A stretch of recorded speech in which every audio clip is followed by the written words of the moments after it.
how many times we've said cocky in this cast. Yeah.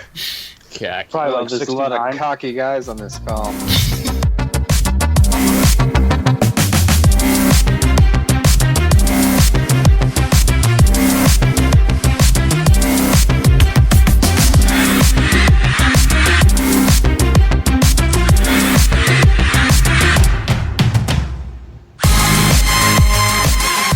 Hello, and welcome to episode 21 of Vassals of Kingsgrave, great linear reread of A Song of Ice and Fire. So we are covering chapters over May to June 10th, 299. We last left off with Tyrion drugging Cersei and trying to see which of Pycelle, Middlefinger, or Varys has been betraying him. In the background, we know that Stannis is still besieging Storm's End.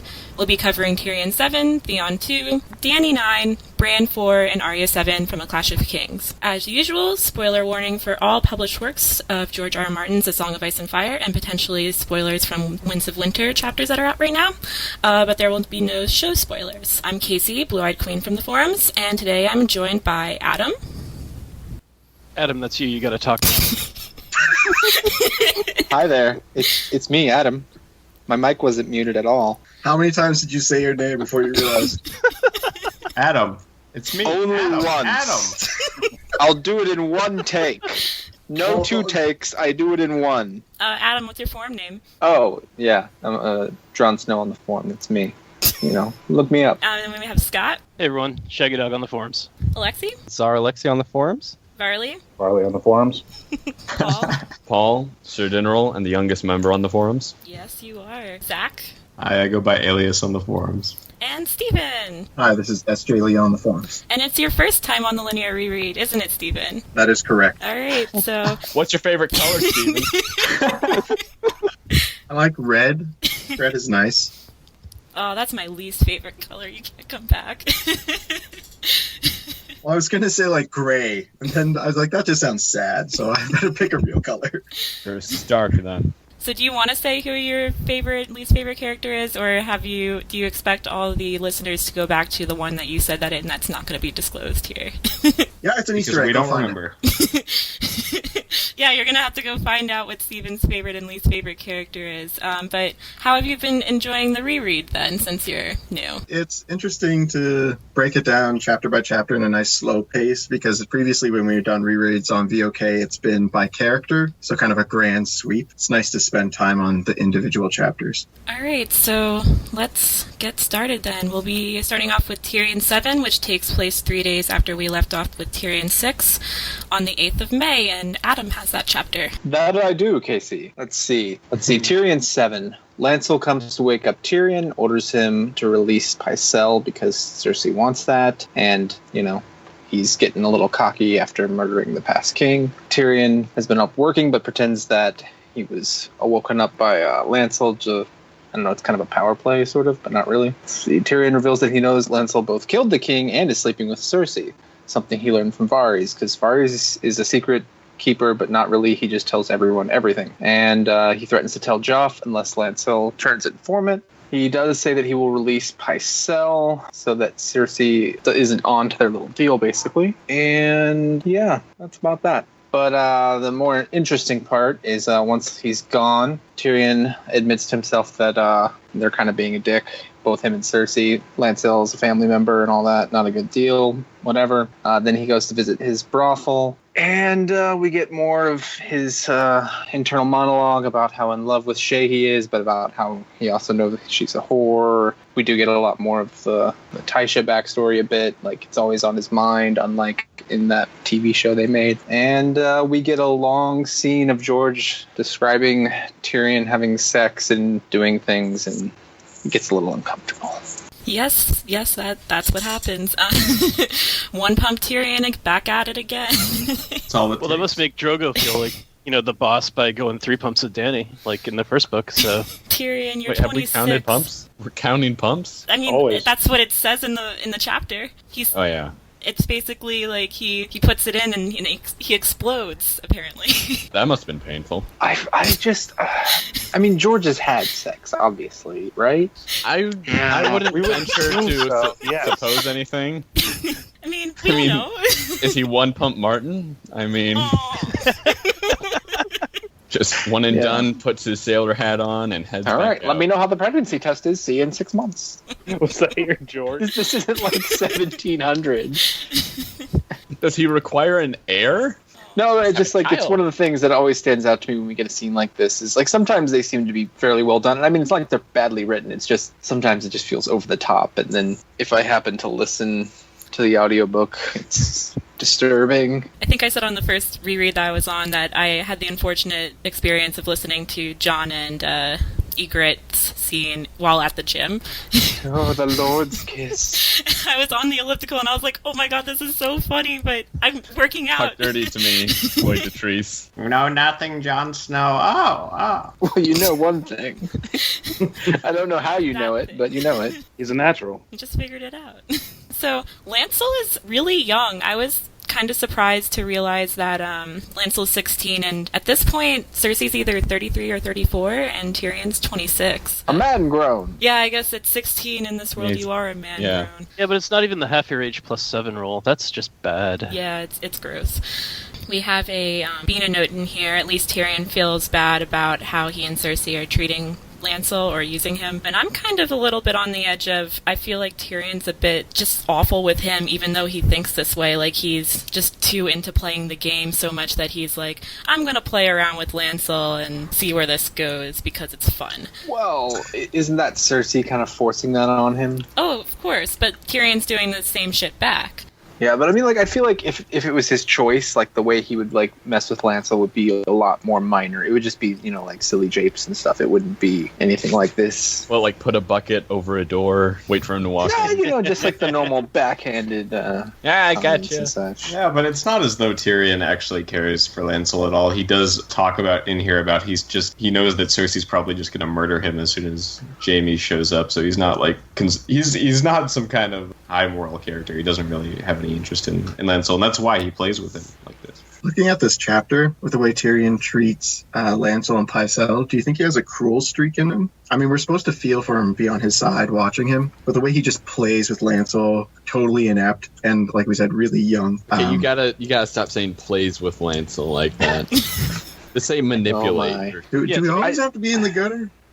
Yeah, well, no, That's but where to we be live. fair, I mean, like, Lancel completely is choosing to do what he's doing. You know, he chose to be a part of this whole thing, and he chose to do that. He could have been like, no, you're my cousin, that's fucked up. So he's chosen to do it. He's choosing to get involved in the game, and he is just getting outclassed by better players.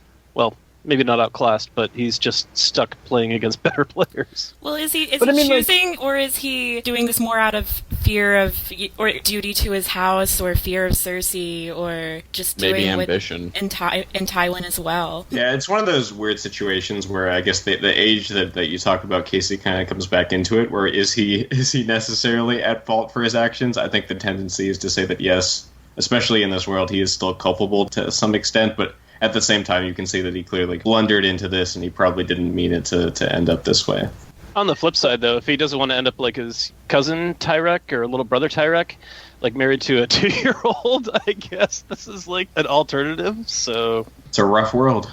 I don't know. Like, even looking at the Pycelle situation, the way Tyrion jails him and mistreats him, he basically creates an enemy for life, which comes back and bites him on the ass when it comes to the trial. He could have dismissed Pycelle and requested another maester, which would have had a better result for him in the long run. Yeah, I think the case of Pycelle is a very clear case of cruelty on Tyrion's part. I see no pragmatic motivation for jailing him like that. I think that was clear that he wanted to make him suffer a little bit. I think he clearly enjoys having power over people. And given that it's a POV character, we're supposed to enjoy the ride with him. But upon a reread, it does feel more problematic. Yeah, but I mean, how is he not in the world like this? With even with his station, like he has a certain amount of privilege, but also how harshly he's treated by the people closest to him. I think it's very like a human reaction at any chance he gets to kind of use that power to maybe abuse it. Like I would expect him to be even more monstrous. Yeah, you know, that's like the other if he piece of wasn't it, a better right? person.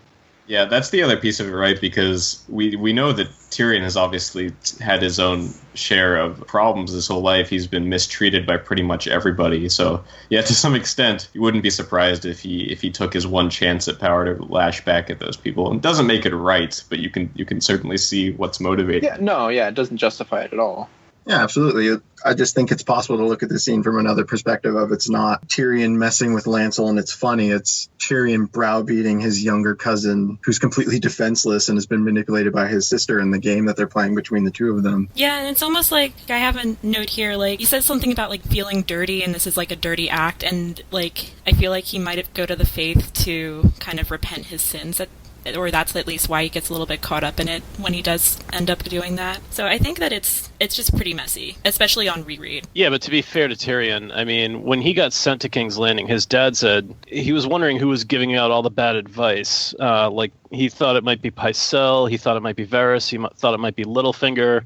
And so Tyrion kind of walked into the situation going, okay, Dad thinks it's one of those guys. You know what? I should probably get that sorted out. And he did in one of the more, underhanded ways, but he figured out who he could trust and who he couldn't. If he's worried about reporting to Cersei, okay, yeah, it's probably a bad thing because, Pycelle was obviously Cersei's creature. But if he's worried about what his dad's going to think, well, hey, then, he did the right thing. So there is a point where Tyrion does feel bad for doing this to Lancel. And I think that Tyrion's intentions aren't necessarily, like, bad, but I think that he's just enjoying the game so much that he's blinded to that fact of it. Moving on a little bit, do we think that Tyrion's cockiness is his downfall later, or do we think that it's actually Tywin and Cersei and the upcoming battle that we have? I guess the question is, like, what could he have done to put himself in a position where he doesn't have all the power taken away from him after the Battle of the Blackwater? Yeah. Could he have consolidated his power in some way that would have made that not the inevitable result? I was just saying, like, he needs enough people loyal, and because of the kind of the PR campaign and,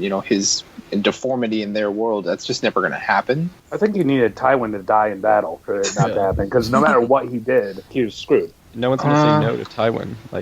Well, but if Tywin dies in battle, doesn't Cersei just find a way to eject him? I mean, maybe, but then it comes into more the machinations of, like, who's loyal to him and who's loyal to her. I think it would be more of an even playing ground. But, yeah, I mean, as long as Tywin's coming into the city, there's no way Tyrion keeps his power. I think it's more if he needed Oberyn not to lose and not to get all cocky. So I think it's just that aspect. Oberyn wins and then he's off scot-free. But that's not how it played out. Oh, Alexi, did you want to say something? I think you got cut off. Well, I just think Tywin is such a powerful figure that even no matter how many people Tyrion puts in the city and how many positions he puts that are loyal to him, as soon as Tywin comes, no one's going to say no to Tywin and refuse Tywin in anything because he's basically the king in all but name. I agree. There's an interesting part where he reflects on the last two hands and why they were bad at their jobs.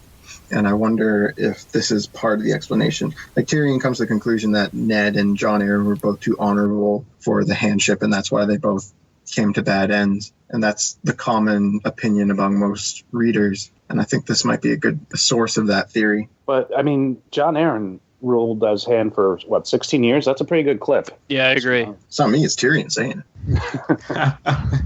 But for most of that time, there wasn't this whole thing hanging over of, like, the bastard heirs, Just a thought. I wonder how honorable Jon Arryn actually was. We don't really know a whole lot about him. We know, obviously, that Ned respected him, but I wonder how exactly he ruled. And he didn't tell Robert. I mean, it seems that Ned, as soon as he found out, it was like, well, Robert needs to know right away, but he was trying to give Cersei and the children a chance to not be brutally murdered. But he wasn't giving them, like, months or, however long Jon Arryn knew. He went down and, like, pacified Dorne, like, immediately. So Dorne either used him as a puppet, for his, like, long play revenge thing, or, like, just respected him enough to be like, yeah, all right, whatever. Well, I think with Jon Arryn going to Dorne, it's more of a matter of, okay, yeah, we lost him, we're down and out, but we've still got these long-term plans, like you said. So it's more of a biding your time thing. And they didn't, at that point in time, know necessarily how good of a king Robert was going to be. I mean, predicting 15 years of peace was a little unforeseeable at that point, considering, the whole kingdom just had gone through war. So all things considered, Aaron wasn't that bad of a hand. He just, got betrayed by his wife. He's one of the characters I really want to know more about. I feel like we just don't know a lot about him. He's a main part of the entire story, but we never ever see him unless it's in retrospect. Yeah, and I don't think we ever will unless they do like prequels of like, Robert's Rebellion or something. We'll never get Have a Duncan egg where they see like a baby Aaron child. That's probably what we get. They'd have to be pretty old for that story. I don't know. John Aaron was pretty old. They'd have to go pretty far in the timeline. Like John Aaron's parents are leaving Summer Hall. Oh, we got to get him home before it's too late, and We left him with the sitter. So, just as we dissect Tyrion's character, one thing I think we can all agree that is unimpeachably good about him in this chapter is his quote: "Sleep is good and books are better." I think we can all agree with that. Yes, I loved that quote. Always fall asleep reading a book. Yes. You can damage the book that way, though. I've hit myself in the face with books enough times that I don't sleep reading anymore. It's just the bad thing. I've fallen asleep with a book or like a tablet and just like smacked myself in the face really hard. Well, if like I'm lying down, if I'm holding it like kind of above me, sort of, or at an angle. They really should have like an arm that attaches to your bed for those things. They have that. Isn't that the selfie stick? No, like something that's like permanent. I could make something could work, attach though. to the wall if I felt like it, I guess. But. Adam, I can't believe you're not being lulled to sleep by the sweet words of Roy Dotrice. Oh, It's like a lullaby. well, when I That's need actually to. happened to me. A goddamn a couple nightmare. times. Theon too? Yes, Theon. Go. Thanks, Stephen. All right. 2 days later, we have Dany's 15th birthday on May 10th. And then the next chapter is Theon 2, which takes place on May 15th to 9/9. And we skip back 5 chapters in the published timeline. Scott, I believe you have this chapter? I do. So this chapter opens up with Theon looking over his new longship that's to be his to command. He's approached by a woman who claims to be Esgred, the recently pregnant wife of Sigrun, the shipwright. But in reality, it's actually his sister, Asha Greyjoy, who he hasn't seen in a long time, and she's looking to figure out what sort of man Theon's become in his time away from the Iron Islands. Not realizing this and acting like a total bro, Theon drops his best pickup line after a little bit of brief chatter of, "My eyes can see your face, my ears can hear your laughter, and my cock's gone hard as a mast for you." Osha, doing her best Queen Cersei impression, grabs her brother's junk to see if he's telling the truth and learns at the least he's not a liar. Flirty exchange occurs, and in spite of still living at home with his dad, Theon believes he's talked a girl into coming home with him. At the same time, Asha's learned that her brother's not only reckless as he's ruled by his lust for women, he's also too willing to bed the wife of his father's loyal shipwright and not exactly completely faithful to the drowned god. But on the upside, she did trick him into naming his new ship after her, which he's calling the Sea Bitch. Asha keeps the farce going as they walk arm in arm back to the inn in Lordsport, where his newly acquired horse and squire Wex are. They pass through the streets, and Theon notices that people as they pass are growing quiet and are giving respectful bows, which he completely doesn't realize that those are for Asha and not for him. And he thinks to himself, yeah, it's about time people around here started showing him the proper respect that he's due. He just kind of assumes that the word of who he is has gotten around by now. As they walk, talk turns towards picking a crew for his ship. Asha interacts with a good number of people and men in the streets and makes some recommendations for Theon, adding a bit of wisdom that, quote, "Strength is not enough. A longship's oars must move as one if you would have her best speed. Choose men who have rowed together before if you are wise." They then pass the boat that Theon took to the Iron Islands, and the captain's daughter calls out to him, but he kind of completely ignores her in a similar way that some people might ignore a crazy ex when they're on a date with someone they're actually interested in. Asha asks about her, and to his credit, Theon doesn't lie. Asha thinks the girl's too soft and bland, which may indicate she thinks her brother kind of has some pretty low standards about the women he's betting. Finally, they arrive at the inn, and we meet Wex, who's in the middle of cleaning out some people at a game of dice when Theon drags him away. We also learn that Wex and the horse Smiler were part of a package deal that Theon made with Lord Botley. Upon seeing Asha, Wex shows signs of being absolutely awestruck, which Theon doesn't pick up on, and he's thinking that Wex has never seen a real woman before. Wex then preps the horses, and Asha describes Theon's mount Smiler as a hellbeast. Theon brags that Lord Botley bought the horse at Lannisport a year past, but as it proved to be too much for him, he was happy to sell it off to Theon, and this kind of makes Theon look even more like an outsider to Asha, as the people on the Iron Islands don't really do too well with horses. They're more accustomed to ships than they are to large mounts. As they ride to Castle Pike, Theon cops a feel and brags about fighting in the Whispering Wood. They also talk about the Greyjoy family and his succession of Balon to the Seastone chair. And this is where Theon sort of tips his hand to Asha. He says his brothers are all dead, and he's likely to marry off his sister if he can find someone to take her.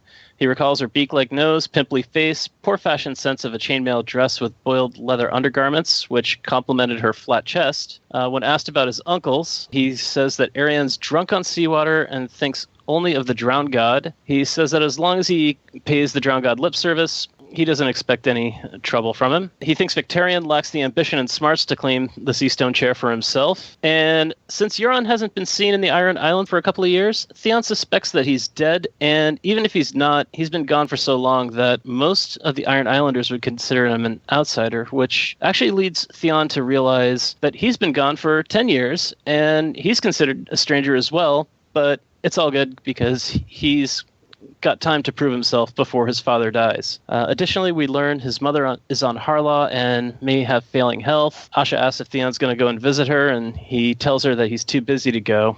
She asks about his experiences while he's away, and Theon brags all about it until they arrive to Pike. And upon arrival, the dogs greet Asha with wagging tails, and Theon makes a request to the stable boy, who ignores him and instead greets Asha warmly. And this sort of kills her deception of being the shipwright's wife and leaves Theon dumbfounded and somewhat disgusted.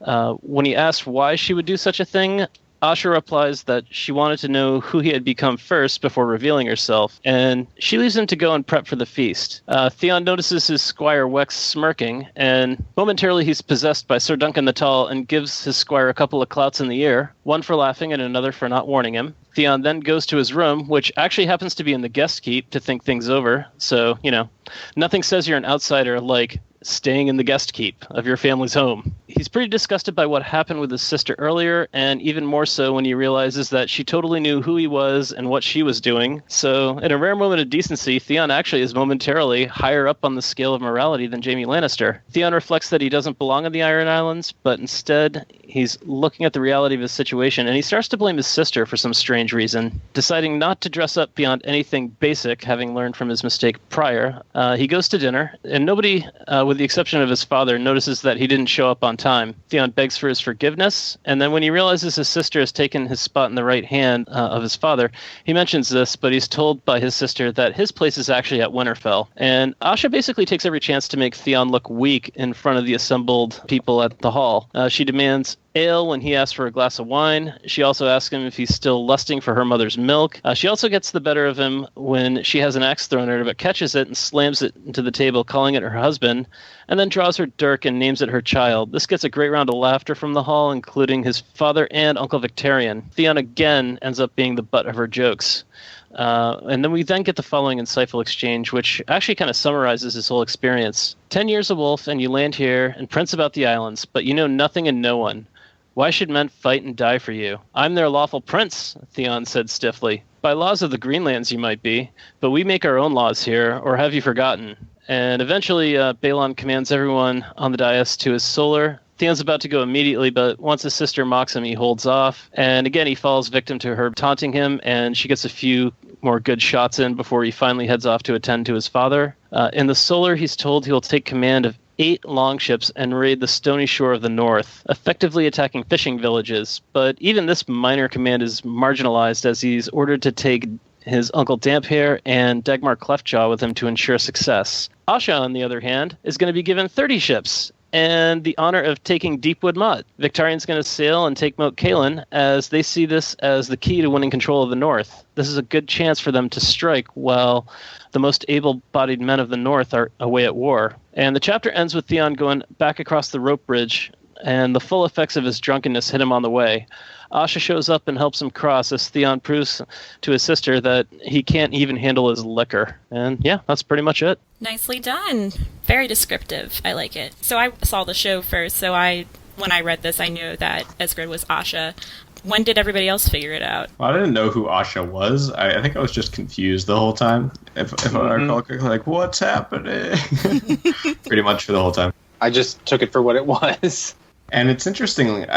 that when I first read this, I think I was more disgusted by the reveal here than I ever was with like any of the Jaime and Cersei stuff, and I'm not sure why that is. Why? I guess because it's so closer look than we had gotten up to this point. Maybe not. Because there's deception involved. Like it's not two willing parties. Yeah, it's pretty and because graphic it's too. it's a POV. Like we don't get Jaime's POV till the Storm of Swords, and we don't get Cersei's until Book 4. And up until this point, there hasn't been any first-hand incest.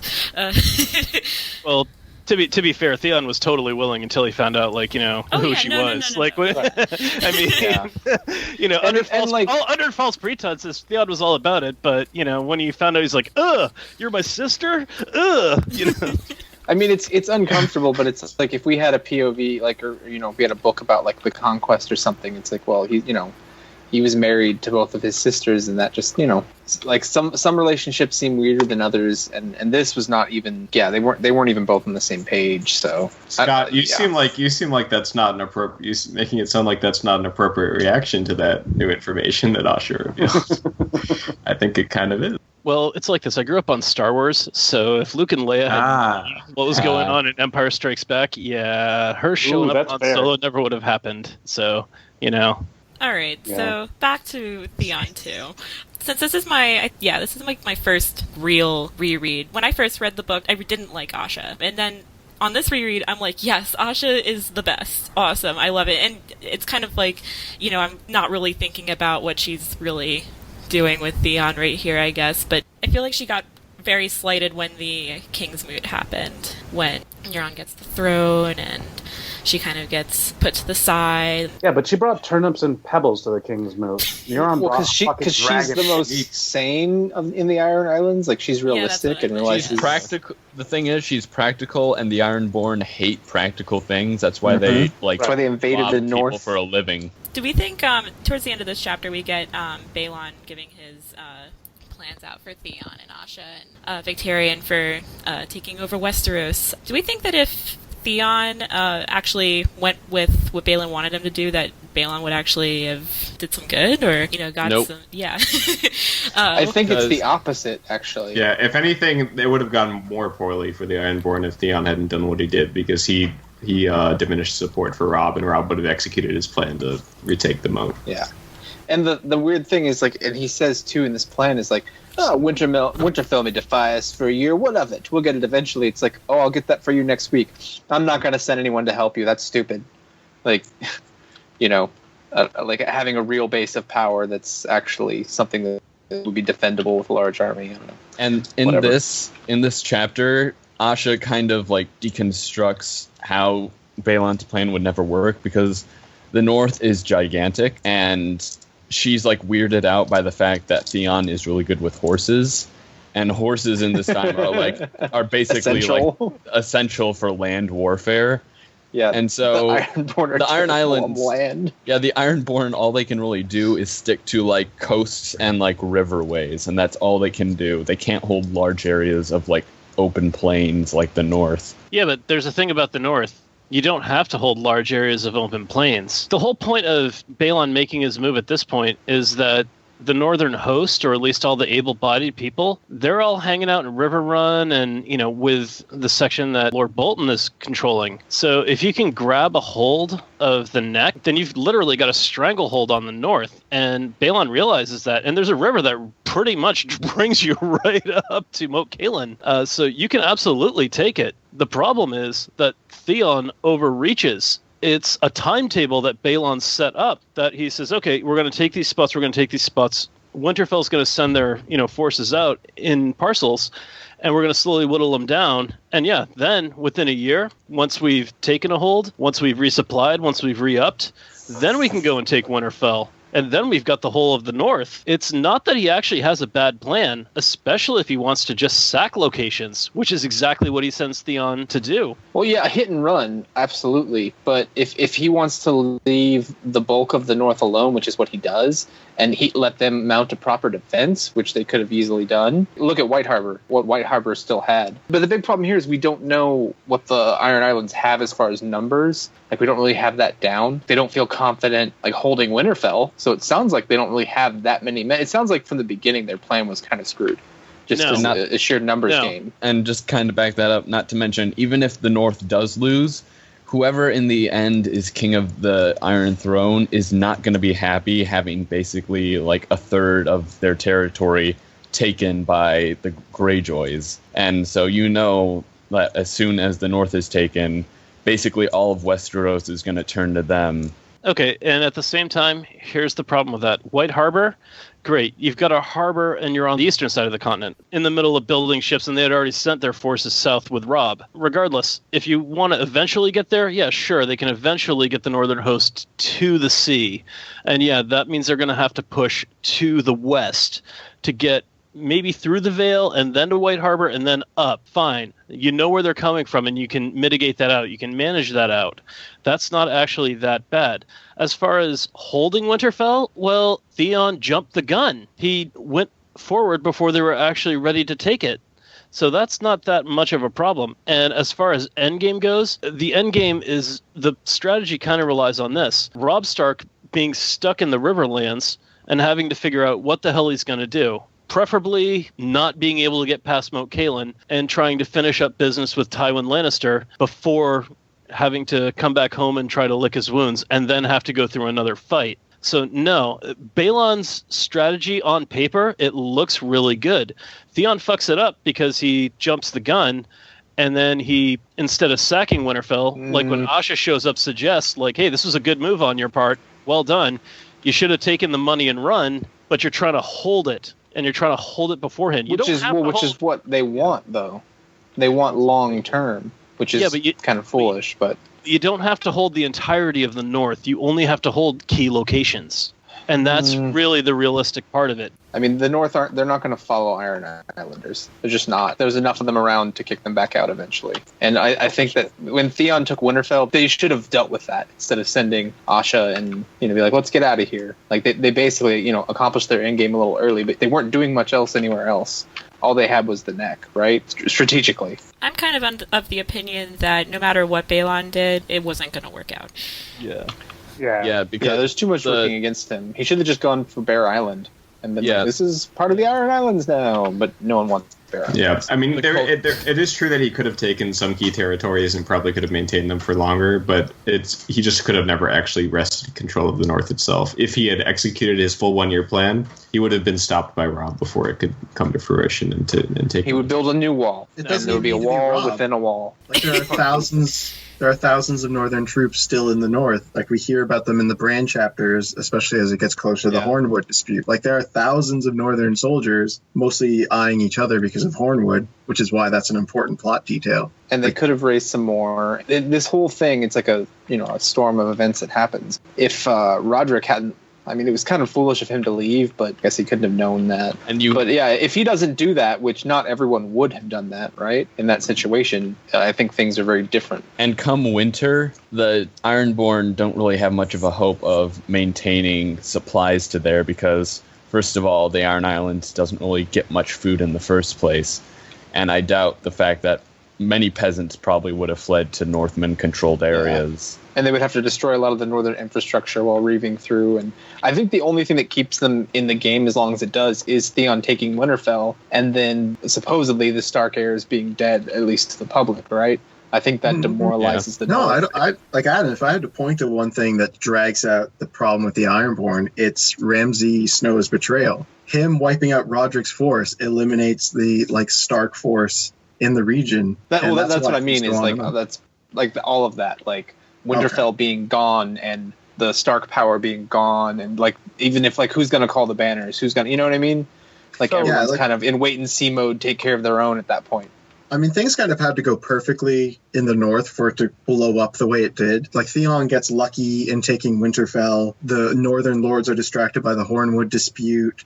Ramsay Snow is in the perfect place at the right time to betray the Starks and set his family up to take over the North. A lot of things fall into place. Yeah, because without that, Ramsay's he's still in prison, right? Right. And the Boltons probably come to. Roderick is still sitting there. When they find out there's an invasion, the Boltons probably even come to help because who's running House Bolton at that point, right? With Roose and Ramsay gone. So they have a fair amount of men that are still around. We know the Boltons didn't send everything. And the No, not at all. Still in the mountains. Like Hold on. their force isn't spent at all. They would resist the Ironborn a lot. Like the mountain clans, you mean? Yeah, the Mountain Clansmen. Yeah, but the Iron Islanders weren't threatening the Mountain Clansmen. They didn't give a shit about the mountains. The Boltons, as far as the Boltons go, like they're anything bad that happens to House Stark is more than fine with like the House Bolton. But they had no problem like sitting back and like watching shit happen, and they were totally cool with it.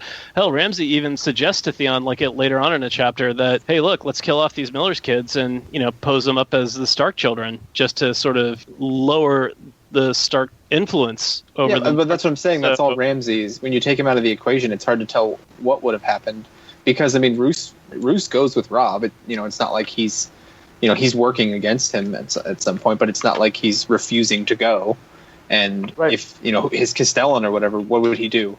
Like, what would Roose do? Well, he's just going to play along because he has no orders. Right, but like at this point, is Roose's plotting betrayal already, or is it just that when Theon takes Winterfell, that's like the nail in the so there's two key factors, right, that reduce Robb's support among the North in general, and probably factored into why Roose betrayed him. One, that Winterfell was taken by Theon, and two, that Robb married Jane Westerling, which was, as we know, partially motivated by the fact that he had news that Bran and Rickon had been killed by Theon. So neither of these things would have happened if Theon hadn't taken Winterfell. All right, Zach, though, before we get to that point, if we look at the chapter we're going to review in a bit, the Bran 4, Ramsay abducting Lady Hornwood and claiming those lands, are we to assume that's completely without Roose's say-so? Because reading these chapters in order, because the common theory is Winterfell falls and that's when the North really starts losing the war for sure. I think there's enough evidence that the North was falling apart internally before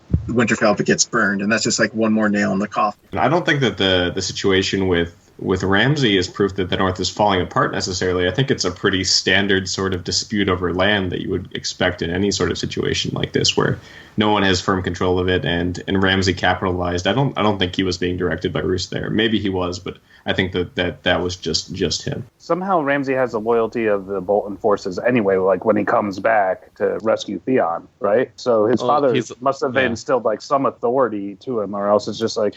Ramsay was in charge while Roose was gone. I mean, do you think he maybe said, hey, or maybe it was just his upbringing, like, hey, look for any opportunity sort of thing? I think there's a big difference between betraying the Starks and capitalizing on that kind of opportunity to wrest control of more land. I think that those are two different things. Yeah, and even at the harvest meal, they're already saying like, oh, she should take a new husband because, otherwise, people are going to be grabbing for it. And I mean, that's why I'll get into it in my chapter, but I mean, a lot of players are in that whole dispute. Like, and that's not even a Bolton thing to do, right? This person who is on their own, and then you could, we were married, and she suddenly died. Like other lords would have done that, and throughout history have done similar things. And that's just a power grab. And it's not necessarily just because Ramsay's depraved.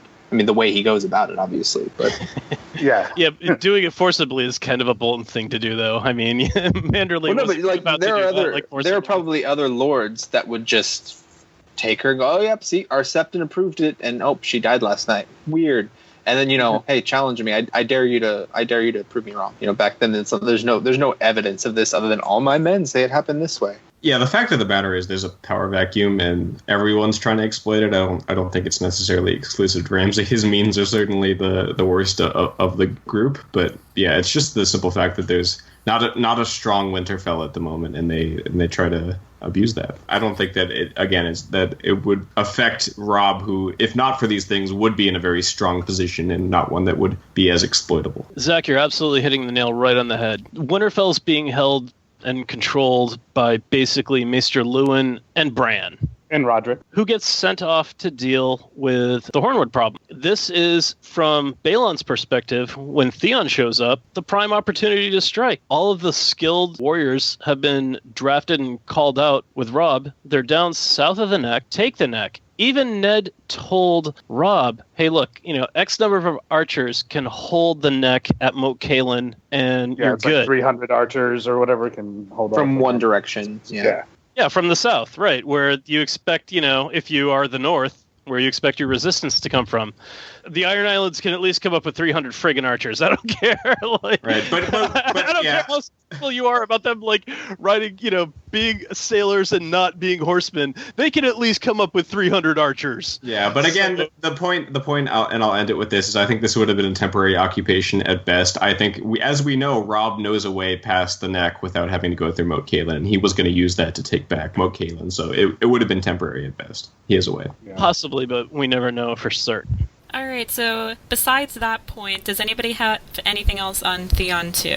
Did anyone notice that Balon referred to his son? So he referred to Asha as his son? Yep. Yeah. Oh, right. I was surprised at that. I think it was a lot nicer than referring to Theon as the daughter he never wanted, so yeah. I think this chapter makes it very clear that Theon is as much a child of the North as he is anything else, even though he doesn't really want to embrace that. Like he's sort of treated like a bastard in the North, and then he's treated like a bastard at home, kind of. So It's interesting, though, because Theon has some pretty Southron proclivities, actually. He kind of has all this pampered thing with wearing nice clothing and looking nice, and has all these dreams of grandeur, winning wars, and all that. It's very much the sort of stereotypical Southron image, actually. It's weird, like, where did he pick that up? he gets it from living in quote unquote luxury compared to where he was at home. I also think it's like part of not only his personality, but like a kind of passive way to distinguish himself from being a Northman, like to have all these kind of like non-Northman traits that they're not exactly Iron Islander, but they're not Northmen, Yeah, good point. I think one thing that stands out in this chapter upon reread is how oblivious Theon is. I think when you read it the first time, you don't pick up everything, but the way he misinterprets all the signs around him and what people are saying and doing, it's hard not to feel a little bit sorry for the guy, even though he's a jerk, a terrible person. But Yeah.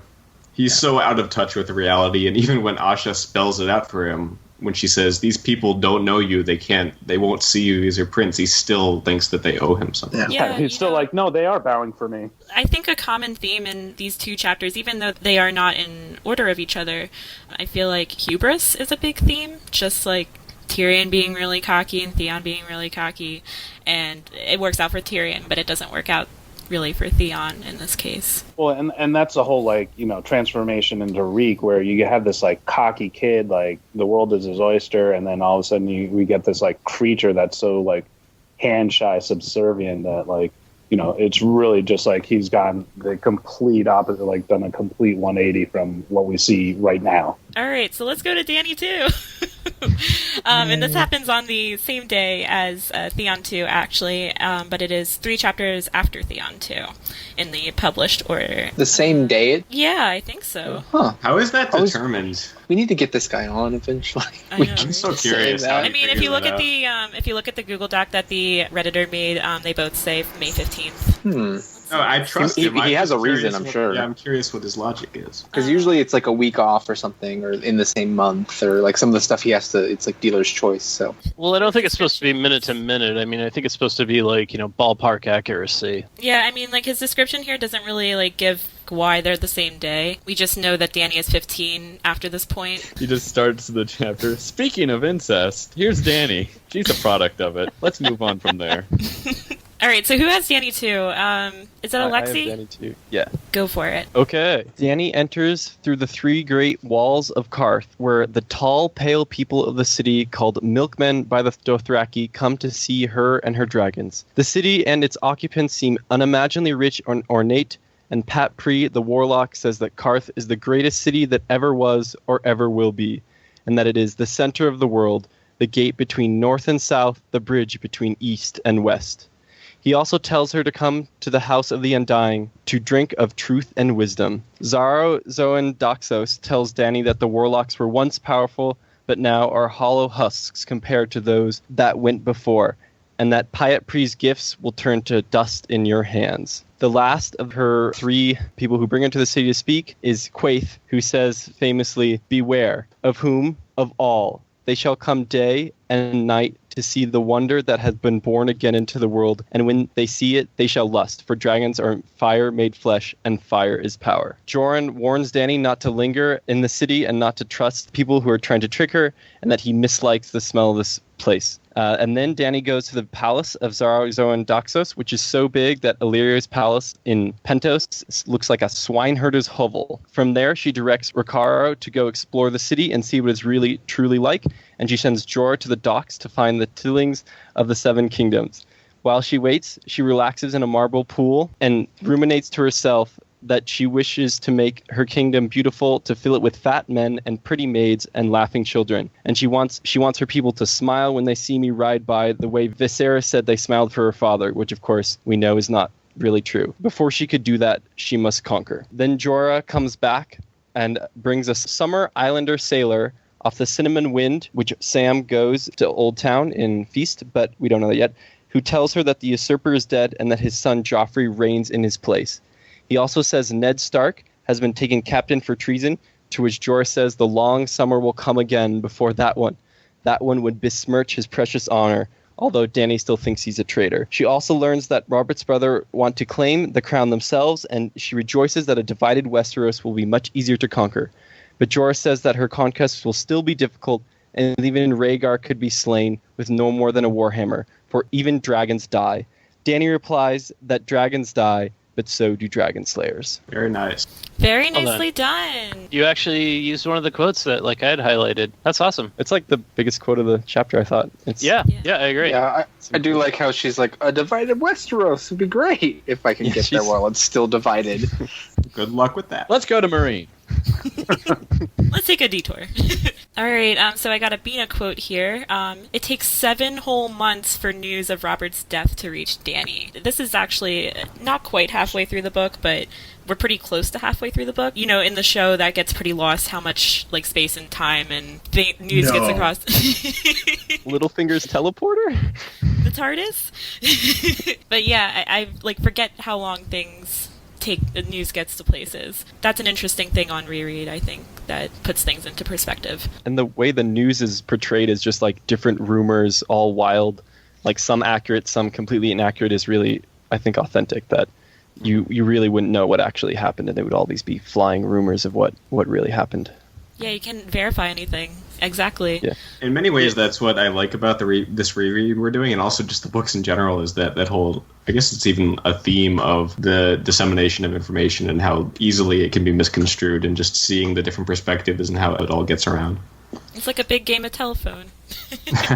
Oh, so since I watched the show before I watched the first 3 seasons before I read the books, I have to say that what they did in Qarth, it was in the show, was pretty lame. Was when I read the books for the first time, the part before the show, I would just kind of read quickly to just get up to where the show was. And after reading this, it's so much different and so much more interesting. There's so much more of a story.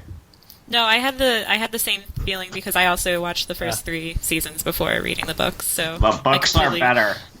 They are. I totally agree. I watched with the first 2 episodes before reading the book, so I'm with you. Wow. Shut up. I mean, this is really cool, this introduction to Qarth, right? Because it's amazing, yeah. Because this is the first real look I think we get. We see Pentos, obviously, in the Dothraki, but I think this is the first real look we get of the craziness that is Essos, which is really exciting and also a little disorienting.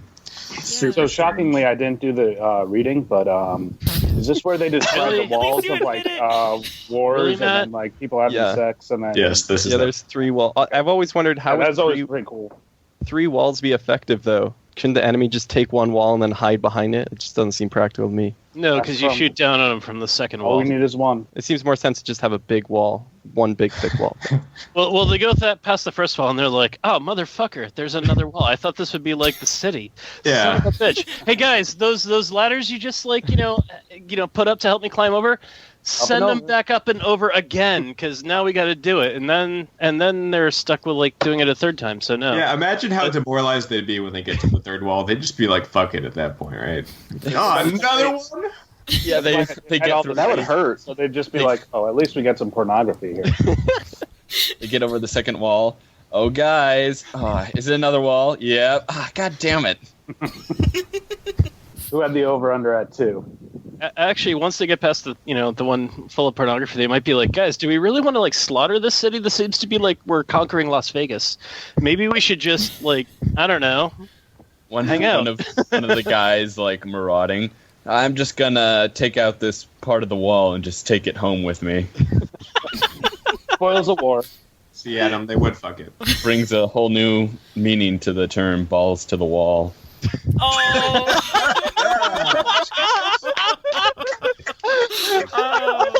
Yes. Oh, You whoever win. edited That Now we have to has- stop talking about the walls forever. Could the title of the episode just be called Balls to the Wall? It better be now. Yeah. It better be. That'd be a good one. That was so good. So, Damn so, it, Paul. so changing gears somewhat, I'd like you guys to help me understand something. When Dany arrives at Zarazo and Doxos's palace, she says that she would have her own gardens, a marble bathing pool, a scrying tower, and warlock's maze. What is a scrying tower and what is a warlock's maze? Could you guys help me figure this out? Warlock's Maze, I imagine, is like what's in front of the Overlook Hotel in The Shining. Yeah, but why does she have one of those? What's she gonna use it for? I don't know. It's like It's fun. It's Just just like to a show how deadly big hedge it- maze. yeah, it's just to show how big it is. It's like when they're like, oh yeah, Harrenhal's like Godswood is 70 acres. That's absurd. It's 20 Like, acres. 20 acres. Or 20 acres, whatever. It's so absurd. 70 acres is absurd. Excuse me. It appears to be 20 acres. All right, Like horticulture. palace. It's supposed to like show like the grandeur of his palace and like his wealth and Duck Sauce got that money. Yeah, I mean, So I apparently- feel like a lot of these things she's just materializing into being queen. Like has all these things, and that's what makes her Queen of Westeros, and what she's hoping for after living the life of the Dothraki and She gets to the Red Keep. begging. All right, now can we get a Really? scrying tower and a warlock's maze? And the builders are like, what the fuck are those? I think the Warlock's Maze is like a sign of wealth. Like, if you can afford to have, a whole bunch of gardening bullshit going on in the middle of a fucking desert, hey, sweet, that's pretty awesome of you. I mean, assuming that the water that you're boarding on is like salt water. So, yeah, it's kind of like a sign of wealth. You guys don't know what a warlock's maze is. There's no goddamn warlocks in there. No. That's bullshit. Like If any listeners know what a warlock's maze is, please comment and tell us. It's just a maze, and sometimes when you turn a corner, there's just a warlock there, and you just kind of Pie tree at every corner. freaky ass blue lips. so. yeah, So I Have you looked guys up ever seen Scry. Goblet of Fire? yeah. Yeah, no. it's something like that, right? Something Send up like red it. sparks Yeah. if you're. But not as scary. It's nice. Makes a warlock's maze. But that would just be a regular maze. A warlock's maze has to be scary. What makes it a warlock's maze? I'm so curious. The warlock. Because there are warlocks in it, obviously. It's I think magic. it's because you're supposed to be tripping your ass off while you're going through it. Oh, okay, yeah. Kind of like Here. how she goes through. That's the where they house grow their and blue stuff. Yeah, they're like, here, drink this. And then you just Yeah, trip yeah, the balls exactly. out and try to find your way. make it to the center, and you get to sober up. It might be 3 Guys. days later, but still, Is the Warlock's Maze actually just a room with 70s music and blacklight posters, and you drink the stuff and you space out in there? Feels like a You get lost in the Warlock's Maze. Very well could be. No, it's like a tiny maze with like 4 bushes, but you're so high you don't know where you are and you think you're going through a long maze. I think I've seen that bush before, man. I bet Jor used the Warlock's Maze while he was there. Bears everywhere. Warlock's Maze sounds like a strain of weed, right? Definitely. I just kind of assumed it was That's like the a guys in death Colorado. maze, like you didn't want to wander into. And Danny, What? I want a marble Why is Death tub. Trap? why would a wealthy guy have a death maze in his backyard? get lost in the maze and die. You know. You know, I don't know. it kind of makes sense on his part, but why is Danny excited about the fact that she has access to one of these? Ooh, I want a marble tub. Oh, and a death maze. It all Mazes makes are the sense. champion of House Targaryen. Of house duck sauce. Thank you, guys. You clarified it. Thank you. We can move on. All right, so moving on. We also, is this the first time we meet Quaithe? I think it's the first time we meet Quaithe. No. Well, she's at the end of the He last goes chapter. Oh, she base is. to Laura. Damn. Yeah. Yeah, she's part of the greeting party. But Gotcha. this is the first time that she actually warns Daenerys, where she tells her to beware of everybody because they're gonna lust after her dragons and try and take them from her. So this is the first time of her being all uber creepy and super secretive and scary. Yeah, she has her beware of all thing. Yeah. It's a pretty, Yeah, it's a pretty general beware. It's very Thanks for the warning, Quaithe. Beware. Sometime, somewhere, Of someone everything. do something bad to you. Yeah. I mean, Well, Wife is at this shit, point, watch out. it seems like a lot of people are come to betray her at some point. Further proof that Kuhuru Mo is the coolest guy ever. Just happy to see some dragons. That's Yeah. awesome. Also, some proof that Varys is completely bullshitting his sister when he says that people used to cheer for their father if the Mad King was their father, because who the fuck was cheering for that guy? Come on, absolutely nobody. So I thought he was like really well liked, and then kind of not. Yeah, they but also- they Viserys also, wouldn't have like- witnessed any of this. Right. Yeah, Well, he didn't exactly. win this shit anyway, and like he just made it all up. It's in his twisted mind. I don't know. He might have witnessed his brother like being awesome. So I had a thought here. I thought that Dany's constant idealization of the Red Keep in Westeros, it kind of makes me think that it's not going to be all that she hopes for, and that she's just not going to... Clearly not, right? Yeah. I feel like she's just never going to end up ruling Westeros at all. Oh, really? Okay. Yeah, don't I know. was wondering if King's Landing gets destroyed during either the war with the others or Dany's invasion or whatever, so she built her own new city. A Queen's Landing, if you would. I kind of think that she's just going to go back to Valyria and just live out the rest of her life there, because she's just constantly searching for home, and I think that's what she's going to decide is home. So go back to Dorne. Alone? Weaponry. Yeah. I don't know. I mean, even if she takes like King's Landing just as is, I mean, hypothetically, let's just say she takes it without, any actual damage from an invading army or anything like that. It doesn't sound like all that great of a place. Like, there's a whole shitload of places that sound like way more awesome than King's Landing. So she might be just so massively disappointed. Like, my older brother was like fighting to get back to this dump. Man, I could have totally have like just ruled core and like had like freaking paradise. This is like a dive. Like, she might think it's sort of a downgrade from like there are ruling nice places in neighborhoods, aren't there? Westeros. Well, I mean, it sounds like DC, right? Where there's these huge monuments and like big seats of power surrounded by poverty and shit, right? Yeah, and plus she would live in a gated community with red walls, so... And a red door. I think that Dany is more at the point that she's probably going to end up, hopefully, in Westeros, is more disillusioned than we see her in this chapter. I think we actually get a little bit of Sansa in Dany here. She talks about the fat man and happy woman thing. That's a little bit Sansa, I think. That hope that she can make everything beautiful and good. Yeah, like the childish kind of, ooh, everything's going to be perfect. Very Of course, Sansa-like. mitigated by her saying that she has to conquer first, which Yeah, ironically not Sansa. kind of exposes more ignorance on her part, that she thinks she can do that and then make everything good. Actually, that'd be really hilarious of a turn to take for George Martin if he decides, like in the Winds of Winter, young Griff writes her a letter and be like, look, I've taken this really, desolate and unhappy shithole of a land. Please show up with your dragons and we can take the rest of it. And then she's just like, tell me what the rest of it's like. Is there any part that's actually, good or Do they worth have conquering? a warlock's maze? Yeah, exactly. Like, Casterly Rock sounds pretty pimpin', though. It actually doesn't. Yeah, Highgarden. Steven, does it have a warlock's maze? All I have to do is rename it or bring a warlock. Yeah, put some warlocks in there, guys. Come on. Can we move on to Bran 4 unless anybody has anything else pressing? Oh my god, all I wanted Fine. out of this chapter. The God's Wood should be turned into a warlock's maze, that's all I'm going to say. What if they already are? Ooh.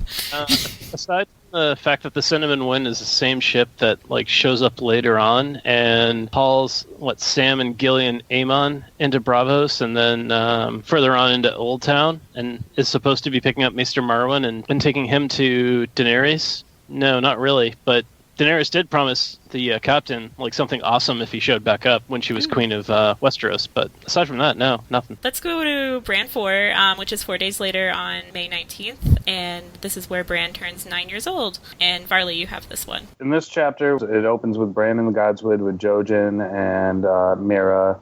And for some reason, Mira's playing like, let's fucking try to catch the dire wolf, and Jojen's being a petulant little prick. And so we learn that what green sight is, and that Jojen has it, and none of his dreams are ever wrong. Like, and he knows what day he'll die, and blah blah blah blah. Apparently, they're able to just like crash at Winterfell, even though the harvest feast is done and everyone went home except for them. So they're those guys that just like crash on your couch for weeks. Jojen is trying to press Bran on his dreams and everything, and says like, oh, you have to open up your third eye, and Bran eventually is like, get the fuck out of here, and Summer attacks him with Shaggy Dog, and then they go to Maester Lewin's tower, and he tells him about green seers, and Lewin basically shoots him down. But we do get a thing of what metals are in the length of the chain. Black iron is for ravenry, silver for healing, gold for sums and numbers, and Valyrian steel is if you decide to study the higher mysteries,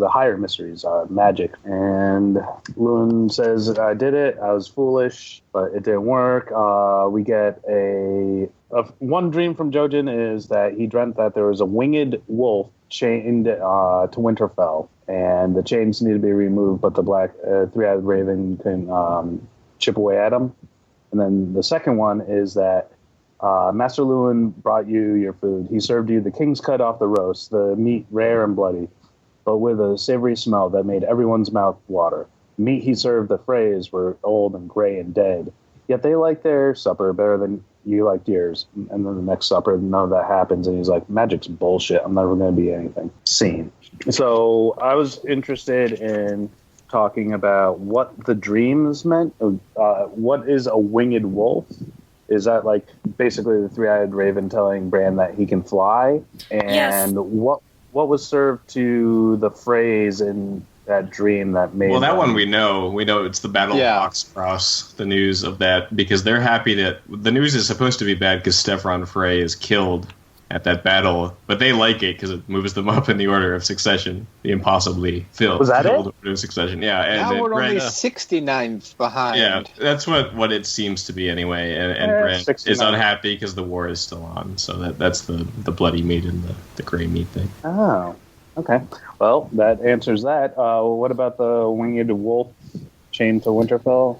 So, it's got to be Bran. Well, yeah. Basically, the Greystone chains, according to the Citadel website, refer to Bran's inability to open his third eye. So I'm assuming that the winged wolf means that he's both a wolf and that he gets access with the three-eyed raven, or he becomes the three-eyed raven. I don't really know. But that's kind of the theory around it. I kind of want to explore a little bit what the Greystone chains are, because I feel like there might be some imagery in there. I thought it might just be as simple as Bran can't become the winged wolf if he stays in Winterfell. The stone castle is his prison, and he needs to leave and go north to become the winged wolf. Yeah, that's how I read it too.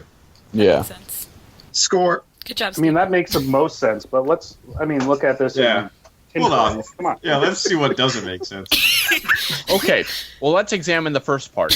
Ray would mean a couple. So there's obviously a dragon under Winterfell. Gray That's joy. the winged wolf. It's John, guys. Greystone chains. He's a dragon. Greystone too. is grayscale. Grayscale, the grayscale pandemic. We figured. Patch Greystone, face. Stone, Patch Lady face. Stoneheart. Patch Do face. some word association. I mean, there could be something more to it. Maybe something to the tune of, I mean, nothing like crackpotty, I guess, but just the idea that there's more to Bran than he has like a greater role in the story. That could be what the winged wolf symbolizes beyond just breaking free. That he is like something mythical and important. Like a Pegasus? It might be. Yeah, like a Shut up. Pegasus. It might be more of a general constant prophecy, like he's constantly having to break through chains and keep on going towards whatever he's supposed to be going towards. Breaker of chains, you might say.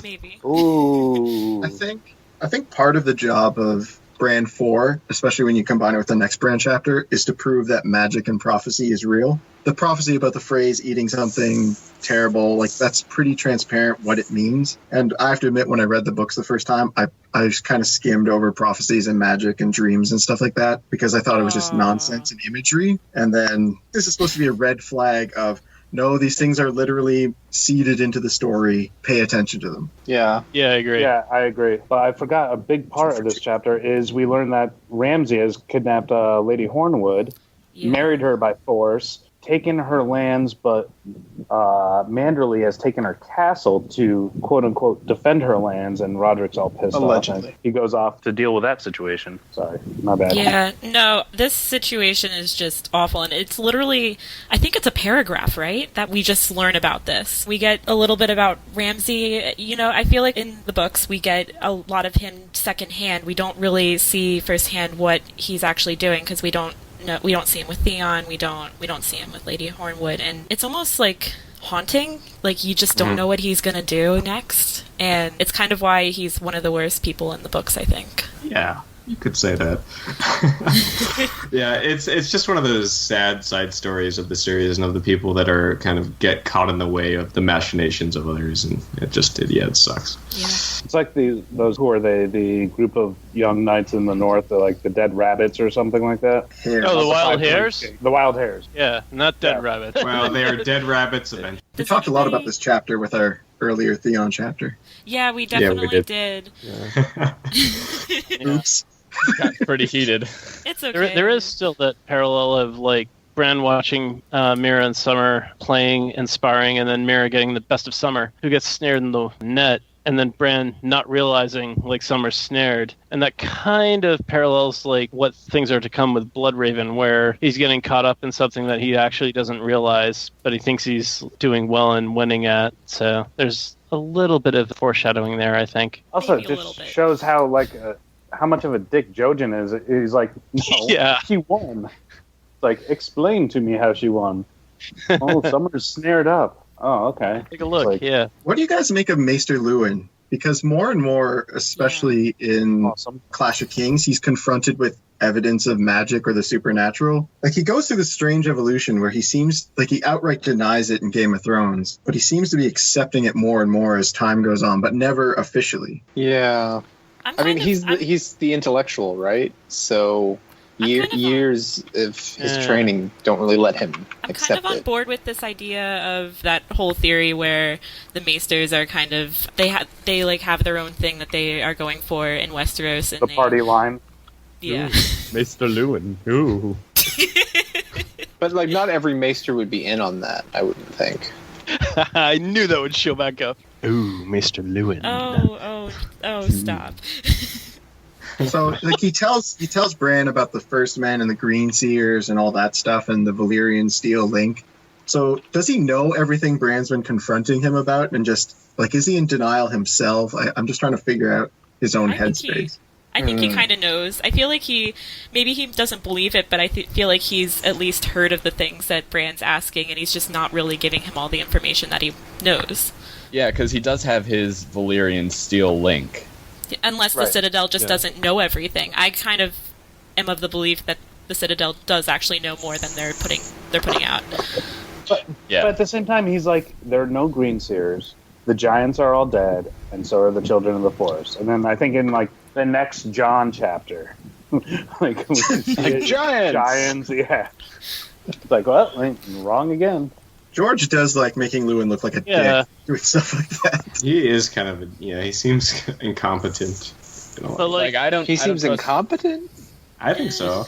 I think he Really? screws up with the Hornwood. I think that he could have fixed this Oh, situation. I if he thought you showed meant up. when it comes to like magical stuff. Well, we don't know much about how successful. Like, yeah, it was. like direwolves until, hadn't been seen in forever, and they were sort of a myth until they found theirs. So I like, more think magical stuff is just sort of lost to history.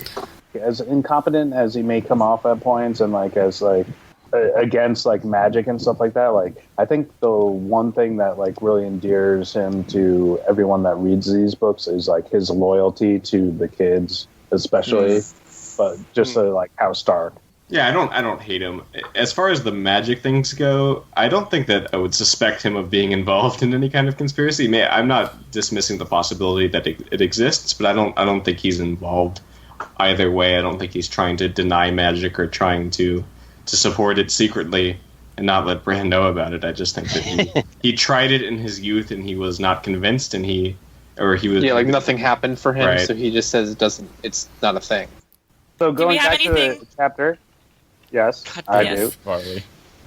Well, he remembers getting tossed out the tower and remembers the Golden Man, and suddenly Oh, feels yeah. like, Yeah. ooh. So, And he constantly dreams of flying. Yeah. I noticed that he picked up on it too. I actually forgot about this, that he had that much information, but I guess he still hasn't quite broken through the wall of like really getting it. He knows about the Golden Man and about falling, but he doesn't really know like who it is or why it happened or how it happened And what the exactly. implications are. so But the Okay. information isn't important anymore. Like it's all known now. So well, no, No, but it's kind of- no, that's That's pretty when he goddamn figures out important. it was Jaime Lannister, like, what are the repercussions for that? Like, Yeah. are there any, or is it like the Valyrian steel dagger at this point, where it's like, well, it meant something at one point in the story, but now it's like, Yeah, I Not think if it's a you're little more not- like Jon Aaron's death, where we have the answers. Yeah. But what does it mean now? No, absolutely not. Not if you're fucking Bran. You're going to be like, all right, some dude threw me out of a fucking tower, and some other guy tried to stab me with a dagger that he totally couldn't afford. Who the hell was the guy who paid that guy? No, absolutely not. Not if you're Bran. He realistically should be all about, like, okay, god damn it. Trying to find the real killers. he's Yeah. going to use the werewolves Somebody had to, it like, in for me. padlock the shit. Who the hell was it, and who do I need to go after this? But But I think the point is that as far as the grander story, that those are plot lines that seem Yeah. really important and no longer would matter. Yeah, it's one of the first things that happened, but kind of overshadowed by newer plot points. Yeah, I Because don't think if it's that gonna. came out and it was a big deal, like if everyone in the kingdom knew, oh, Jaime Lannister pushed a kid out, they would just be like, okay. I don't think it's going to have a huge impact on the actual plot, and even if Bran figured this out, I don't think he's going to be spreading that information or even has the capacity to at this juncture. I think it might just affect Bran's character. It might be another step in his development as a person if he figured that out maybe through the weirwood net. And if he, I mean, does he ever get south of the wall? Anyway, no, I don't think he's actually going to do anything about it. I'm just saying that'll be a part of how he develops as a person. I That'll mean, be a really Lady awkward Stoneheart's chapter. going to take care of that, right? Maybe. Or maybe Bran will just like pull a tree out of the ground and crush him. I don't know. Maybe that's what he could do. I don't know. It'll be like Oh, man. Groot and Guardians. Yeah. that'll be great. You'll say I am Groot as the tree falls. Yeah.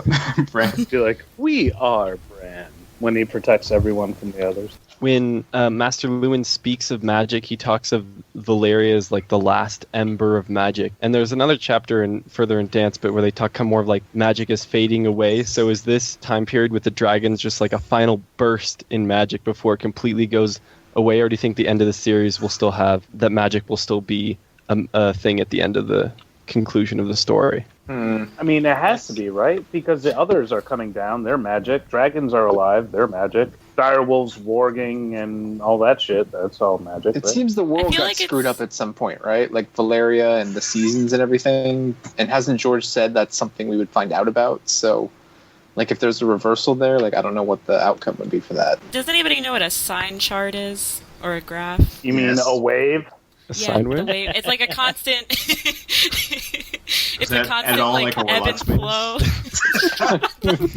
Has anyone ever heard of a bell curve? The Microsoft You Office just learned that version in of the it. intro to Trig class you took? It I do oscillates. statistics for a living. I know these. Maybe it's a cosine wave? You really? Yeah, maybe. But I meant more like the ebb and flow. Like there's like sometimes there's more magic and sometimes there's not, and sometimes there's an equilibrium. So I feel like that's kind of like how magic works in Westeros. Like sometimes there needs to be more, sometimes there doesn't need to be any. Like they had a long period of time where either they were Nature ignorant or- finds a way. Yeah.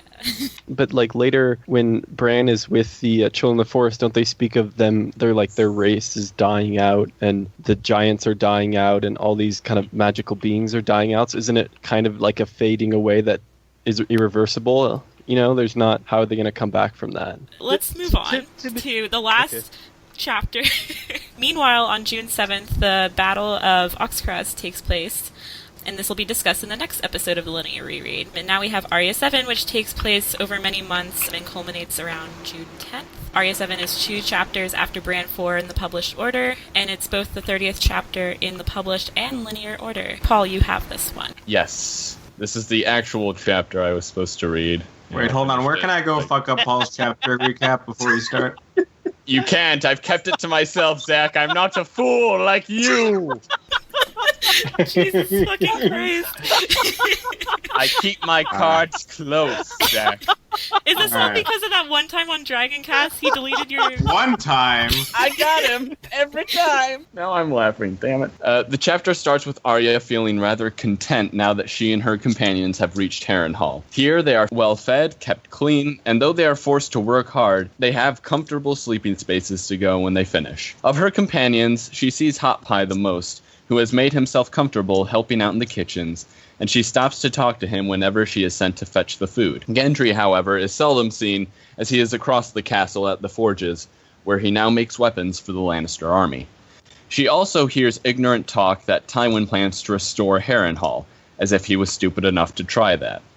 Arya's job at Harrenhal is as a courier of sorts, fetching messages, water, and food for Wheeze, the understeward of the Wailing Tower. From time to time, she also is charged with acting as a serving girl for the men in the barracks. She ponders on what Lord Tywin would do if she announced herself as Arya Stark, but realizes Wheeze would beat her bloody before she even could. She associates Wheeze to Sir Gregor, with the difference that when Gregor kills people, he hardly even knows they are there, but Wheeze always knows where people are, as he likes to hit at the smallest provocation and loose his smelly dog on annoying servants. So Arya adds him to the list. The chapter goes on to describe how big Harrenhal is, and actually does a pretty good job of it.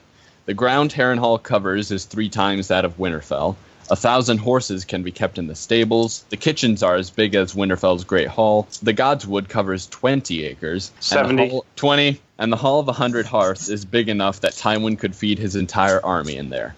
Not to mention that everything seems to have been built for giants rather than humans. As a lowly servant, Arya learns some sweet gossip when how the jailers. It's pronounced Yeah, jailers. I'll just say it's Goliers. No, it's jailers. The Goaler's wife has See, I wasn't the only one. When I was like, hey, did anyone read that wrong when we Is brought it that up? jailer? No, it's Gowlers. It's Gowlers. It's Gowlers. It's Warlock's Maze. Good enough. Yes, it's the Warlock's Maze's wife. The Warlock's Maze wife has gotten busy with Sir Alan Stackspear or White Smile Watt. How Lord Lefford is scared of ghosts. Sir Dunnavar's squire wets the bed. The cook spit in Sir Harris Swift's food. And that the Maester of Harrenhal received Stannis' letter, but Tywin had it burned. She also learns that both Stannis and Renly have entered the fray, but each for themselves as king. It also turns out that many Westermen are not keen on fighting for Joffrey, as they believe he has no chance. There's also talk of Beric Dondarrion and the many rumors of his many deaths. We then meet the Bloody Mummers when they arrive at Harrenhal. They are a rather diverse company and seem to offer equal employment options. One of the guard mocks them by calling them the toes of the goat, but Wheeze tells Arya to only refer to them as the brave companions, as they might kill her otherwise. Another soldier is pissed that they have to call the leader of the company Lord Vargo, as he has no lands or title, but Wheeze insists that they better if they want to live. This turns out to be true, as multiple members of the Lannister army and brave companions get into deadly squabbles, which Lord Tywin quickly puts down. Seeing the trouble they cause, he quickly sends them on their way. Arya is also a bad person for making fun of someone with a speech impediment. We then learn that multiple captives from Robb's army are housed in Harrenhal. To start, there are a few Freys, but they are ransomed quickly, while no ransom comes for the Northmen. Hot Pie describes that one fat lordling, who can only be Wylis Manderly, constantly hangs around the kitchen. Another lord, who we can guess to be Harry Karstark, constantly looks out from the battlements. However, Arya does not know their names, as Sansa was always the one with a head for such things. She does know Lord Serwyn, however, as he was the closest Stark vassal and would visit often, but she is unable to reach him as he is recovering from a wound in the tower cell, and he soon dies after. Rumors abound on what Tywin intends to do, with some saying he will march on River Run, while others think he plans to make for King's Landing. The ravens that are sent out are also speculated, what some are thinking that he means to wed Lysa Arryn, while others hope he is writing to Lady Stark to establish peace. Though Lord Tywin is rarely seen, as he has often been a boss at war councils. But she does see a man. A man is Jaqen H'ghar, who, along with the dynamic duo of Rorge and Biter, have joined up with the Lannister army. She then wishes she had left them to the flames. Later, while scrubbing the steps in the Wailing Tower, Jaqen comes across her and insists that he must pay a debt and offers her 3 lives. But instead of choosing to eliminate the tactical genius of Tywin or the sadistic power of Joffrey, she chooses instead to off Chiswick after he brags about raping a brewer's daughter with the Mountain's men. Chiswick dies, and many claim it was the ghost of Black Heron, but Arya knows she killed him with a whisper, and that she is the real ghost of Harrenhal. Nice job, Truth. Paul. All right, we have a note from Bina here. In the context of these books, I always think of slaves as people from Essos freed by Dany. It only occurred to me now that Arya, Hot Pie, and Gendry are actual slaves. And yeah, I agree. Anybody have anything to add? Doesn't Tyrion make that distinction where it's oh yeah, we used to just call them small folk and they'd be around, but they weren't slaves. They got something, which was basically the same thing that the slaves got, Essos. Yeah, exactly. That's kind of like the notion towards the peasantry that the nobility have. It's not necessarily outright slavery, but it's sort of or you don't view it, how we would normally look or see slavery. In a modern context, yes. Aren't they a little more like conscripts? The only reason they're there is it's a war, so they're being conscripted for their labor to serve in this castle. Right. When things move on, there's no reason for them to come along. But at the same time, even when you're conscripted, isn't there an expectation of pay afterwards? Well, I mean, when you're talking about a feudal economy, a meal and a place to sleep, that is pay, right? Because no one's giving peasants coppers for the grain they pull in. Actually, they are. They're right. It's the entire economy of Harrenhal. Gendry is put to work in the forges where his skills are going to be put to test and to get the most out of him. It's not like he's going to be put into someplace where he's not going to be useful. There's no justifying of the system.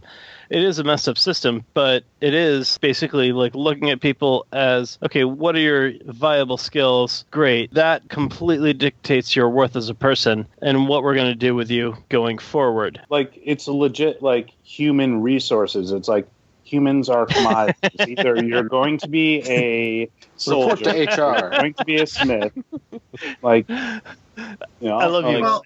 I love you, Varley, and I'm going to completely forward this quote that you just said, to my human resources department to point out any further disputes I ever have with anything going forward. I love that. I mean, hold on. Doesn't the perspective of Hot Pie and Gendry kind of belie the fact that if they are slaves, they don't particularly mind their station? Gendry in particular has a quote about what difference does it make? I'm a smith here. I'll be a smith in Winterfell. This is my place. I'll burn my hand here or burn my hand there. It doesn't matter. And Hot Pie actually seems to have a pretty good life in the kitchens, right? Yeah, but that's only because Hot Pie is more bloodthirsty than Gendry is, and he knows he can inflict his evil more so here than anywhere else. So that's not a fair comparison. Hot Pie is the angel of death. These young men are experienced in the ways of being small folk in the bottom of a socioeconomic pyramid, and Arya chafes under it. So she desperately wants to get out, while these guys are this is actually better than when I was in Flea Bottom. Right. She's what do you mean? Working?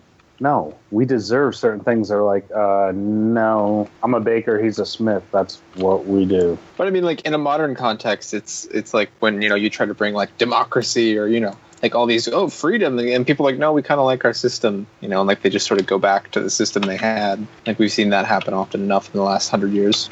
All right, moving on to another topic. Another note from Bina. Would Tywin really not have believed Arya? Couldn't she have told him stuff about Winterfell that proved her claim? Everyone, basically, besides the people in the Red Keep, and very few people actually know Arya has escaped. Many people still think Arya's in King's Landing as a captive. But wouldn't Tywin know that? Yeah, but if she goes forward and claims, I'm Arya Stark, but he knows that the real Arya Stark has gone missing, he might be well, I might just have to grab that. If you could prove she's Arya Stark pretty easily, it wouldn't be hard. Yeah, hey look, I can fucking read. I'm Arya Stark. Who else around here could goddamn read? Not a whole lot. That narrows it down at the very least. I think the greatest debate in this chapter is what Arya should have done with her kills, right? So she chooses Chiswick, but why not kill the Mountain here? I can understand her motives for not killing the people in King's Landing. I think that she makes a good point that it really doesn't affect her current situation if she does that, and she still doesn't really trust Jaqen to succeed, at least on this first kill. Yeah. But that story by Chiswick clearly indicts the Mountain as the primary actor. I can see why she would be upset with Chiswick because he's telling the story and he's obviously making light of a horrible situation, which pisses her off. But why not the Mountain? That story is worse than any fumble on a sex scene that the show has had. That story, it's just the worst. No, I was reading this last night really late, and I was just like I completely forgot. And it's so casual. It's like, Sir takes her like he's wont to do. You know what I'm saying? Like, it's just like, oh god, I feel dirty. Casual isn't even the right term for it. It's like so bro-y. Casual almost seems like it's like not a big thing, but like he hits it on a level of bragging. This was hilarious and funny, and it was totally fucked up. It's just completely not right. It's like completely so wrong in like so many levels. Yeah, and again, in that regard, I can see why Arya would choose Chiswick. It's like the more obvious, clear, like this is fucked up. I need to stop this. But Arya is kind of aware of the politics of the situation. She talks about how the Lannisters are at war with her family, and there might be ways to advance that. Maybe she doesn't get that the mountain is obviously more of a factor, but I don't know. It's kind of odd in that case that when he clearly is also very involved in the wrongdoing that she's persecuting, that she didn't. Well, I think we also have to keep in mind she's also a child. Yeah, that's the common argument here, right? It's also what is hitting you in the face, like in the here and the now, and that's what's hitting her in the face. So. Yeah.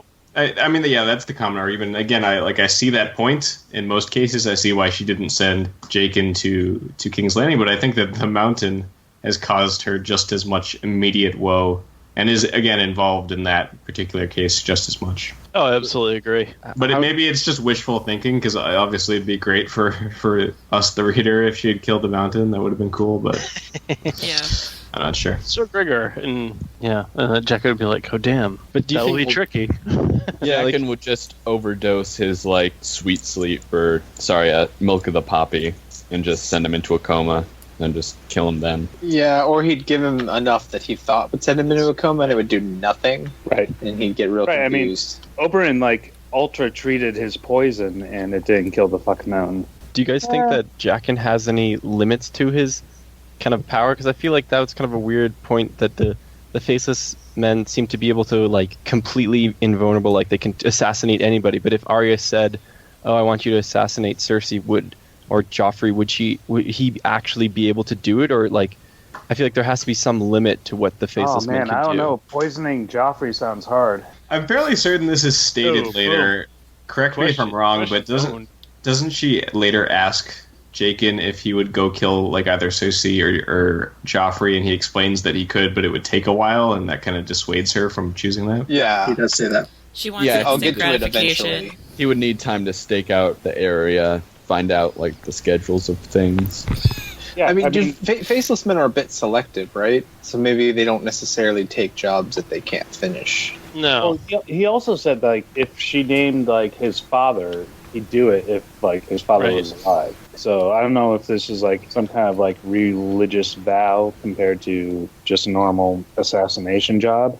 Well, that's a weird thing to parse, right? Because he talks about how the red god is owed 3 deaths. I mean, that might just be in reference to the burning thing, that they saved them from the fires, and he's particularly attributing that to that particular god. But also, is that part of like the role he's playing potentially? The character that Jaqen Hagar is devoted to the red god, and that's kind of part of his killing.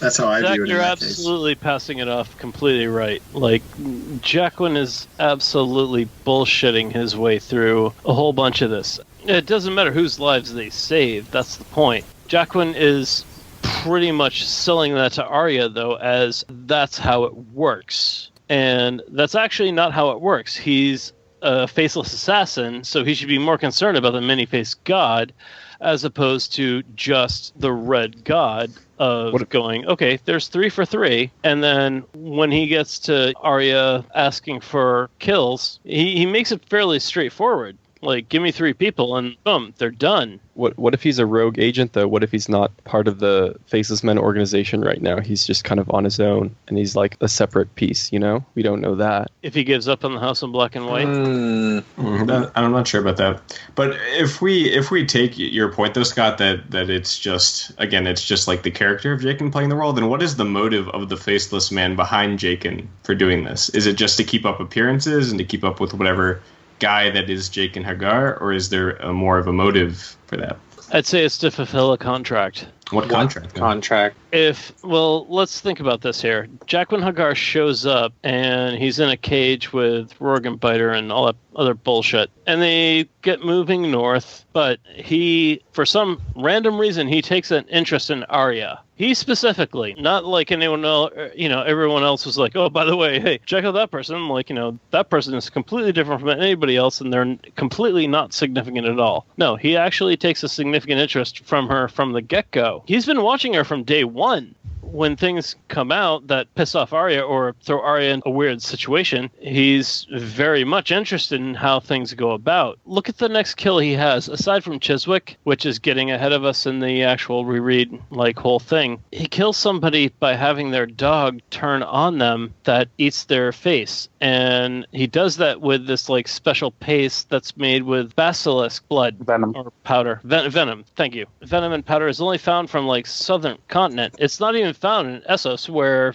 the Faceless Men are from. So it's completely a rare thing. So either he got resupplied by somebody from the House of Black and White from the point of leaving King's Landing to Harrenhal, or when he left King's Landing, that stuff was still accessible to him. Yeah, where do you think you put it? I mean, we just saw Basilisk Venom in a Maester's laboratory. Well, I assume that it wasn't just the Maesters in Harrenhal. In King's Landing, right? Yeah, Pycelles. Yeah, and it's not like that Maester isn't wealthy or doesn't have access to obscene levels of wealth. No. And okay, take a look at Ned. When Ned leaves the Black Cells, he looks fucking starved. Arya even notices this.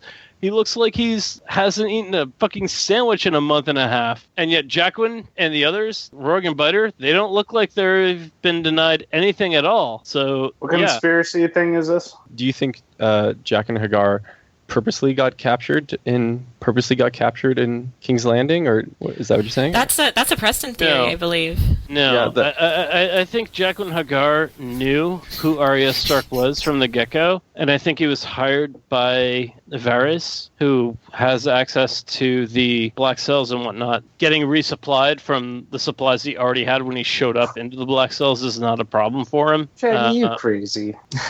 No, I mean, I'm not sure if I'd go that far personally, but I do think that it's not really clear what exactly at this point the motive of the Faceless Man behind Jaqen H'ghar is. It could be something with Arya and trying to insinuate some kind of relationship there. It's clear that he at least does have something there at some point because he gives her the Bravosi coin that it gives her access to the House of Black and White, obviously. So it's clear he sees something, and there's something significant to that Faceless Man. I think he was using her as bait to draw out his actual target. Ooh, who's that? Yeah, who's that? I think it was Howland Reed. Oh, okay. What? Whoa. I am so lost. My brain just got blown. No, that makes total sense. Oh. Well, you see, he needs to lure out Howland because Howland is hiding in a Warlock's maze. Now, the Warlock's maze is hidden somewhere in the neck, and he knows that Howland Reed is the only one who's capable of moving through the Warlock's maze because of his green scene. And speaking of which, we then find out that Winterfell is its own Warlock's maze because it represents the chain links holding Bran down. I can't keep going. All right. Oh, no, this has been really fun. Thank you all for joining me, and I'm glad that this was my first time being able to host a reread and my second time hosting anything ever, so apologies for the listener if this ends up being a shit show, but, it's how I guess I roll sometimes. And enjoy your free entertainment. Yes. Please make fun of us on the forums where you can comment there and tell us how you liked it or didn't like it or what you want to see or whatnot. And there are the Podcasts of Ice and Fire forums, and you can go and Google that. Next time we're going to be covering Cat 3, Cat 4, Sansa 3, John 3. Are there only 4 chapters next time? Cat 3, Cat 4, Sansa 3, John 3. I think so, yeah. Say goodnight, Casey.